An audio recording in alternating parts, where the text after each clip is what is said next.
Salut à tous, c'est Ricardo. Aujourd'hui, c'est pour une nouvelle vidéo, les gars. Aujourd'hui, on se retrouve pour cette vidéo tant attendue, les pronostics des huitièmes de finale de la Ligue des Champions. Donc, par contre, d'abord, j'aimerais bien vous dire un truc, c'est que à partir des huitièmes, je vais débriefer tous les matchs que je regarde. Bon, pour les huitièmes, ce ne sera pas tous les matchs, vu qu'il y aura 2 matchs par jour, le mardi et le mercredi. Bien évidemment, la Ligue des Champions, c'est le mardi et le mercredi. Il y aura un débrief, peut-être de l'Europa League, un match, peut-être. Aussi un match d'Europa League, j'en sais rien. Donc, l'Europa League, c'est pas sûr, mais la Ligue des Champions, c'est sûr. Donc, bah, bien évidemment, demain, mercredi matin, il y aura le débrief de Barça PSG. Et jeudi matin, bien évidemment, il y aura le débrief de Porto Juventus. Cette semaine, en tout cas, la semaine prochaine, je sais pas trop quel match je vais regarder de Ligue des Champions. Là, ça pourrait être plus compliqué, vu que j'aurais repris des cours, certainement. Donc, voilà. Ça va être un peu plus dur, je pense. Là, voilà, il y aura des débriefs de tous les matchs de Ligue des Champions. Bon, les huitièmes, ce sera un match sur 2. Mais à partir des quarts de finale, ce sera... Ah bah non, les quarts de finale, ce sera pareil. Les quarts de finale, ce sera pareil. Huitième et quart de finale, ce sera un match sur 2. Et des demi-finales jusqu'à la finale, c'est les matchs. Après, c'est tous les matchs. Tous les matchs que je regarde, ce sera en débrief. Bon, on va passer par les pronostics maintenant des 8 matchs. Alors, on commence par Borussia Mönchengladbach, Manchester City. Donc, c'est un match franchement intéressant à regarder. Le Borussia, très très bonne équipe. Hein. Le Borussia Mönchengladbach, très très bonne équipe. Avec des Marcus Thuram, Alassane Plea, Stindl, bien évidemment, avec plein de bons joueurs. Avec bien sûr Yann Sommer au goal, hein, aussi, qui est un très très bon gardien. Hein. Donc, et en face, bah, y a City, quoi. Hein. Il y a Manchester City, hein. Il y a Ederson, pardon. Ederson, Sterling, Gabriel Jesus, évidemment, Gundogan, De Bruyne, évidemment toute la clique de Bernardo Silva, Riyad Mahrez. Donc là, franchement, je pense que ce match, vu la forme en ce moment des deux équipes, je pense que ça va être un match de la formalité pour Manchester City, parce que Mönchengladbach en ce moment, c'est pas ouf du tout. Ils oscillent entre la défaite, la victoire, le match nul. Ils sont pas ouf. Hein. Dites-vous que Dortmund est quand même devant eux. Hein. Donc si Dortmund est devant eux, c'est quand même là... non. Là, clairement, c'est pas ouf. Ils sont 7ème de Bundesliga, juste derrière le Borussia Dortmund. Et franchement, c'est pas ouf. Alors que à côté, t'as un club qui roule sur la première ligue depuis le mois de décembre. Ils gagnent tous leurs matchs. Ils ont des joueurs exceptionnels. Vraiment, ils roulent sur la première ligue. Ils ont des 10 points d'avance sur United, qui est deuxième. À presque 10 points. Donc, on voit que City est vraiment une grosse équipe. Donc, je les vois bien gagner le match aller 2-0. Et gagner le match retour 2-1. Donc, je vois 4-1 pour les deux matchs. Ensuite, bien évidemment, deuxième match, Lazio Bayern Munich. Lazio Rome face au Bayern Munich. Donc là aussi, je vois la formalité, je pense, pour le Bayern. Pour le Bayern, oui. Mais attention, le Bayern a une défense assez médiocre. Donc là, le Bayern risque de se prendre des buts quand même face à Lazio, qui est quand même une bonne équipe en soi. Mais je les vois largement s'imposer. Au match aller, je les vois gagner 3-1. 3-1. Et au match retour, franchement, le match retour, je les vois gagner 6-1, 6-2. Je les vois dérouler au match retour à domicile. Donc, du coup, en tout, ça fait 9-3. 9-3, ouais. Ça fait 9-3. Donc, c'est quand même un gros résultat et une humiliation en soi. Hein. Voilà. Ensuite, troisième match, les gars. Bon, on a Atlético Chelsea. Donc, on a une équipe de Chelsea à côté qui est pas ouf. Hein. Même si sous Tourelle, ça va mieux. Hein. Sous Thomas Tuchel, clairement, ils enchaînent les victoires. Voilà. C'est plutôt pas mal ce qu'il fait pour l'instant, même s'il n'y a pas grandement, c'est pas des résultats incroyables sur ce qu'il a quand même. Mais en même temps, quand tu mets Rudiger en défense, je me dis, voilà, hein.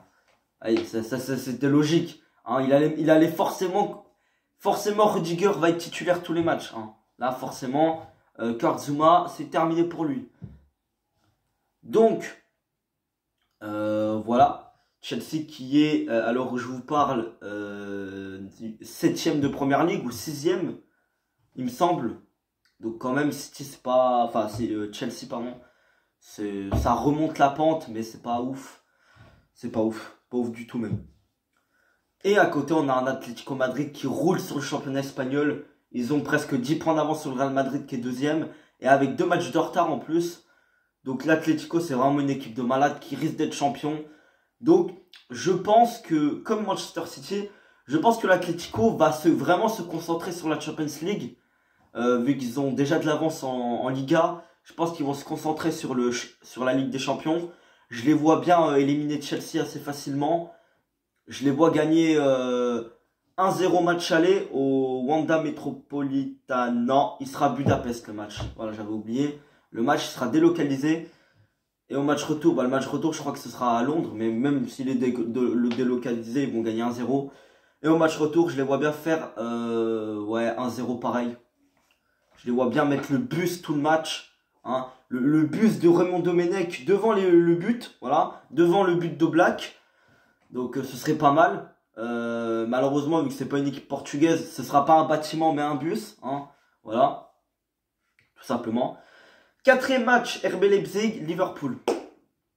Là, les gars, c'est un match serré. Parce que, en principe, beaucoup de gens voient Liverpool passer. Mais en principe, moi, c'est pas ce que je vais dire. Hein. C'est pas ce que je vois du tout. Je pense que Leipzig va se qualifier. Et ouais, Leipzig qui est 2e de Bundesliga, même s'ils sont déjà ils sont un petit peu fait distancer par le Bayern Munich. Ils sont quand même 2e assez largement quand même. Ils ont une petite marge devant l'Eintracht Francfort et le Wolfsburg qui ont 36 points et qui sont 3-4e les deux. Donc Leipzig je les vois bien peut-être quand ils vont jouer, je crois qu'ils jouent cette semaine. Hein. Ouais, ils jouent demain. Donc ils vont, je pense, gagner le match aller, les gars. Je vous dis pas la forme de Liverpool en ce moment, ils sont 4e de Première Ligue, mais en disant hein, qu'ils étaient promis hein, pendant toute la première partie de saison. Après, ils étaient premiers, vraiment premiers, pendant pas mal de temps dans la première partie de saison. Et bah là, depuis le début de l'année 2021, Liverpool, ils perdent des matchs, ils font des matchs nuls. Ils avaient commencé à regagner des matchs, mais voilà, ils sont tombés, ils ont perdu 3 matchs de suite. Surtout face à Manchester City, où je pense que c'est là où ils ont perdu le titre, clairement.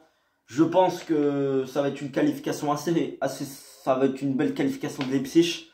Je les vois complètement dérouler 3-0 le match aller. Ouais. Mais Leipzig est vraiment capable de tout, les gars. Et le match retour, je vois quand même Liverpool essayer de faire la remontada. Je les vois gagner 1-0. Surtout que le match sera délocalisé. Il sera à Budapest lui aussi, je crois. Donc, je vois quand même gagner Liverpool gagner 1-0 au match retour, mais pas suffisant pour se qualifier. Ensuite, Porto-Juventus, hein, le match vraiment que j'attends, qui sera après-demain. Les gars, je vais pas vous mentir que la Juventus a perdu ce week-end. J'ai regardé le match, bien évidemment. Ils ont perdu 1-0 face à Naples. La Juventus qui est 4e de Serie A. Ils sont pas ouf du tout. Ils ont quand même pas mal de points d'écart face à l'Inter et l'AC Milan. L'AC Milan d'ailleurs qui vient de se faire dépasser. Ils ont été premiers pendant toute la saison pratiquement. Et l'Inter vient de leur passer devant. Donc peut-être que l'AC Milan peut perdre le titre. Parce qu'on voit que l'Inter sont chauds. Hein. Donc la Juventus, eux, ils vont pas être champions d'ici tôt, je pense. Hein, en voyant leurs résultats qu'ils sont capables de faire. Même si c'est avant la Ligue des Champions, on sait qu'avant la Ligue des Champions, certaines équipes se préservent. Peut-être pour pas avoir de blessés. Peut-être pour garder le tonus et sa forme pour le match de Ligue des Champions. Je pense que la Juve, le championnat, je pense qu'ils vont passer à côté, je pense. Hein. Ils s'en foutent, ils ont gagné 14 542 championnats Serie A, donc de toute façon, ils s'en foutent un petit peu, je pense. Donc, je pense qu'ils vont se concentrer sur la Champions League. Le FC Porto, je pense que si on veut se mettre au niveau de la Juve, je pense qu'il va falloir oublier le championnat. Même si nous, on a Braga et Benfica qui suivent derrière, surtout Braga, attention. Et le Sporting nous ont complètement laissé. Bon, vu qu'on est quand même assez supérieur dans le championnat, je pense qu'on peut gagner quand même beaucoup, même si on se concentre sur la Champions League. C'est mort pour le titre. Je pense que Porto va finir au mieux deuxième. Donc voilà. Bon, au moins tant que nous on est en Champions League la saison prochaine, oui, parce que si on est deuxième, on est sûr et certain d'être en Champions League la saison prochaine, vu que maintenant c'est 2 places et plus une. Voilà, c'est les 2 premiers. Vu que au coefficient, on est repassé devant la Russie. Donc, ensuite, on a... ah oui, puis les scores, putain, j'ai oublié. Je vois un match nul au match aller, 1 partout. Et puis, au match retour, je vois la Juventus objectivement s'imposer 2-0. Voilà. Mais je vois pas Porto se faire humilier, hein, comme certains le pensent, comme Stan, hein, les Outsiders. Non, je vois pas Porto se faire humilier vite fait. Hein. D'ailleurs, je vais aller voir le grand décrassage de Thomas par le foot. Attention Stan, hein, attention. Hein. Si, je pense qu'il sera là, il est là, donc voilà. Ensuite, 6e match, le match que tout le monde attend, Barça-PSG. C'est compliqué hein, pour les deux équipes, même si vous allez me dire que le Barça a battu Alaves 5-1.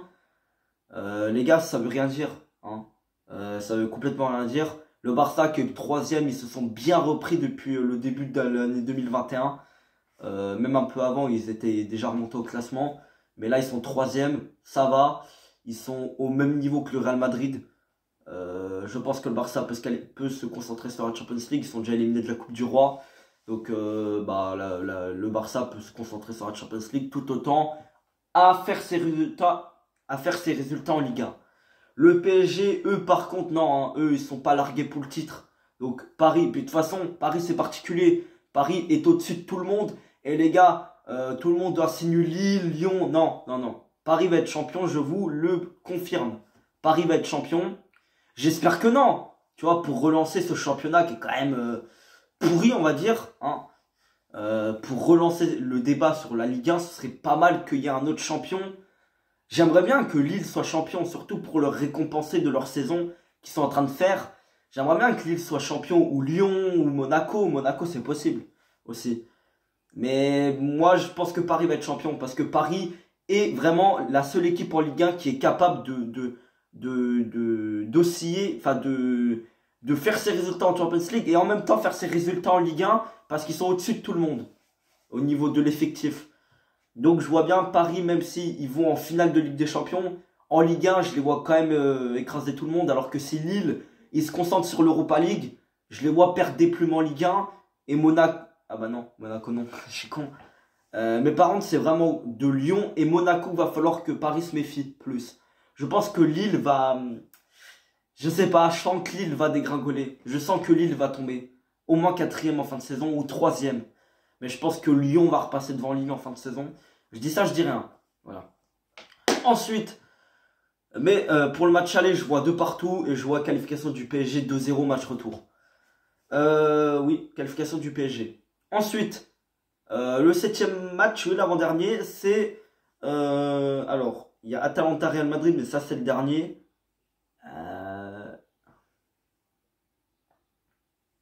Je vais le retrouver, hein, ne vous inquiétez pas. Ah oui, c'est Séville Dortmund. Donc Séville Dortmund. C'est un match serré, mais pas serré. Les gars, je vois Dortmund se faire éjaculer. Oui. Dortmund va se faire humilier. Je vois une victoire 3-1 de Séville au match aller et une défaite de Dortmund 2-0 au match retour. Voilà. Ou 2-1. Bien évidemment, les 2 buts de Dortmund, ce sera le géant très très grand norvégien Erling Haaland, bien évidemment, hein, qui va marquer les seuls buts de Dortmund, car il n'y a que lui qui s'est marqué avec Dortmund, il n'y a que lui qui s'est marqué. Personne marque à Dortmund, il n'y a que lui hein, qui s'est marqué. Donc voilà, puis Séville, je vois des buts d'Ocampos, d'El Nesri, j'ai oublié son nom. De Jong, Luc De Jong. Voilà. Et de Pequeño Papou Gomez aussi, hein, bien évidemment. Faut pas l'oublier, lui. Pequeño Papou Gomez qui a signé à Séville. Voilà. Donc, je vois Séville largement sortir Dortmund en 8e. Oui, les gars, c'est comme ça. Parce que Dortmund, ils sont vraiment claqués au sol. Ils sont 6e de Bundesliga, claqués au sol. Vraiment, Dortmund, je sais pas comment ils font. Hein, comment ils font pour perdre. Je suis désolé. Pour faire match nul contre Hoffenheim. Hein, c'est plus le Hoffenheim de Nagelsmann. Hein, où il les avait emmenés en Ligue des Champions. Non. Non. Voilà. Je sais pas, voilà. Il manquerait plus qu'ils perdent contre Schalke 04. Hein. Manque plus qu'ils perdent contre eux. Hein. Non. Dortmund va gagner contre Schalke parce que tout le monde bat Schalke cette saison.